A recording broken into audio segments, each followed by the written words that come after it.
മഹാത്മാഗാന്ധി ദേശീയ തൊഴിലുറപ്പ് പദ്ധതി അട്ടിമറിച്ചുകൊണ്ട് കേന്ദ്ര സർക്കാർ കൊണ്ടുവരുന്ന ജി ബിൽ ലോക്സഭ പാസാക്കി എന്നുള്ളതാണ് വന്നിട്ടുള്ള ഏറ്റവും പ്രധാനപ്പെട്ട വിവരം. നേരത്തെ മന്ത്രി ശിവരാജ് സിംഗ് ചൗഹാൻ മറുപടി പറയുന്ന വിവരമൊക്കെ വിഷ്ണു തലവൂർ സൂചിപ്പിച്ചിരുന്നു. വീണ്ടും വിഷ്ണു ദില്ലിയിൽ നിന്ന് ചേരുകയാണ്. ശബ്ദ വോട്ടോടെയാണോ ലോക്സഭ പാസാക്കിയത്? പ്രതിപക്ഷ ആവശ്യം സഭ നിരാകരിക്കുകയായിരുന്നു. പ്രതിപക്ഷ നേതാവ് രാഹുൽ ഗാന്ധിയുടെ അസാന്നിധ്യത്തിലാണ് വലിയ സുപ്രധാനമായ ഒരു ബില്ലിൽ ശക്തമായ പ്രതിപക്ഷ പ്രതിഷേധം. അത് പ്രതിപക്ഷ നേതാവിൻ്റെ അഭാവത്തിൽ പ്രതിപക്ഷത്തിന് അവതരിപ്പിക്കേണ്ടി വരികയായിരുന്നു. ഏതായാലും ലോക്സഭ ആ വിവാദ ബിൽ പാസ്സാക്കിയിരിക്കുന്നു എന്നാണോ വിഷ്ണു?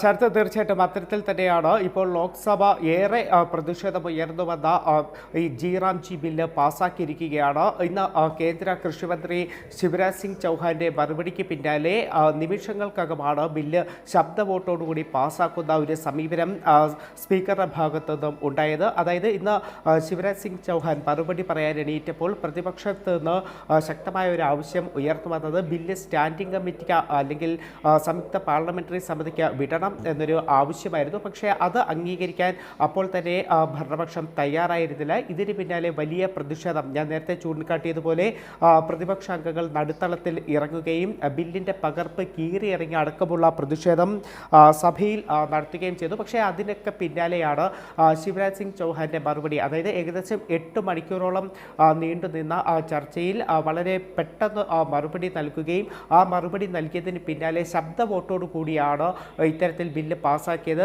മറുപടിക്ക് പിന്നാലെ സ്പീക്കർ ഓം ബിർള പ്രതിപക്ഷത്തോട് ചോദിക്കുന്ന ഒരു സാഹചര്യമുണ്ടായിരുന്നു. അതായത് പല അംഗങ്ങളും ഭേദഗതികൾ നിർദ്ദേശിച്ചിരുന്നു. അപ്പോൾ അതൊക്കെ നിങ്ങൾ മൂവ് ചെയ്യുന്നുണ്ടോ എന്ന് ചോദിച്ചപ്പോഴും പ്രതിപക്ഷത്തത് ശക്തമായിട്ടുള്ളൊരു പ്രതിഷേധം തുടർന്ന സാഹചര്യത്തിലാണ് ശബ്ദ വോട്ടോടുകൂടി ഇപ്പോൾ മഹാത്മാഗാന്ധി തൊഴിലുറപ്പ് പദ്ധതിയെ പൂർണ്ണമായിട്ടും മാറ്റിക്കൊണ്ടുള്ള